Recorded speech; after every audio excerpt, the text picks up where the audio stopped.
On September 11, 2001, Al-Qaeda terrorists hijacked 4 American jetliners, crashing 2 into the World Trade Center in New York City, 1 into the Pentagon, and 1 into a Pennsylvania field.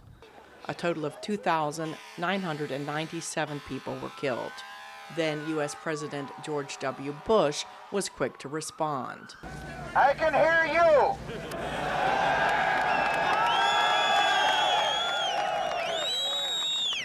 I can hear you. The rest of the world hears you. And the people who knock these buildings down will hear all of us soon.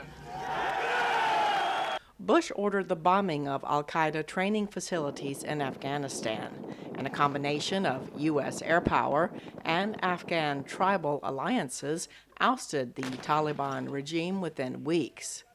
Kabul residents danced in the streets, and men shaved off their beards, which were then required by the Taliban. Bush decided to invade Iraq and to widen the mission in Afghanistan, seeking to rebuild the country in the model of an American-style democracy. U.S. troops and aid workers helped rebuild Afghanistan, focusing on empowering girls and women who were not allowed to attend school or work outside the home under Taliban rule. But the Taliban quickly regrouped and began their years of armed resistance, including suicide attacks on Afghan civilians. Some experts say the unclear U.S. goals from the start in Afghanistan may have been the original sin in America's 20-year involvement.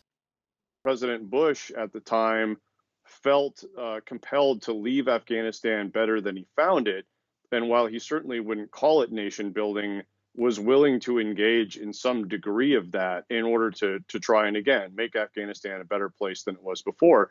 But his Secretary of Defense, Don Rumsfeld, absolutely wanted to just get the U.S. military out of Afghanistan as quickly as he possibly could. And that tension really had a lot of deleterious effects early on in the U.S. presence in Afghanistan that arguably the U.S. Mission there never recovered from. In 2009, then President Barack Obama surged troops and contractors into the country in his first term, pushing the U.S. presence to more than 100,000 before announcing a drawdown years later that left a force of about 1/10 of that size. For many of you, this will be your last tour in Afghanistan. Obama's successor, former President Donald Trump, vowed to bring U.S. troops home from forever wars and had his top officials sign a peace deal with the Taliban in February 2020 to withdraw U.S. troops in 14 months. But after Bush, Obama, and Trump presided over the war, it is current U.S. President Joe Biden who is ending U.S. involvement.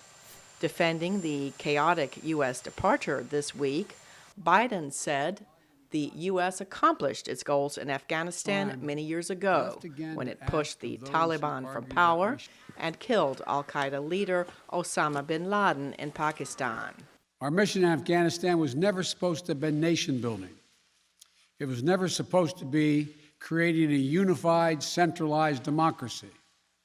Our only vital national interest in Afghanistan remains today what it has always been, preventing a terrorist attack on America's homeland.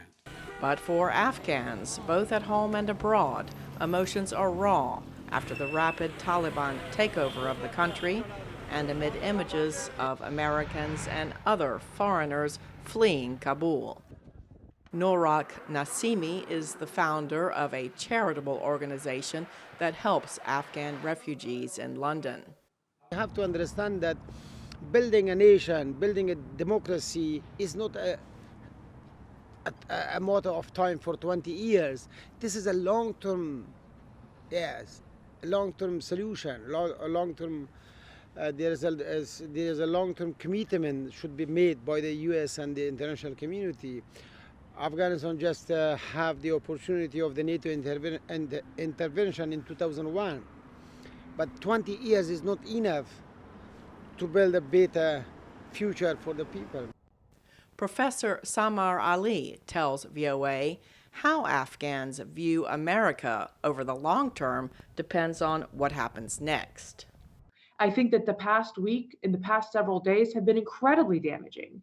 I think that the trust has eroded between us in very serious ways. And one of the things that we must immediately do is cut the red tape around accepting Afghan refugees. The rapid collapse of the U.S. mission in Afghanistan is likely to force Washington to think long and hard about sending troops abroad in the future, says Ian Bremmer of the Eurasia Group.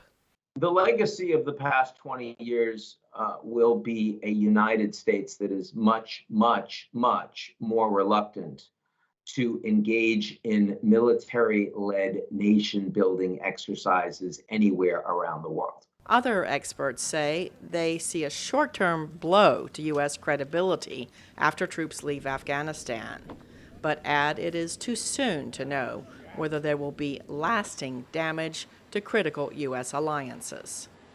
Cindy Sain, VOA News.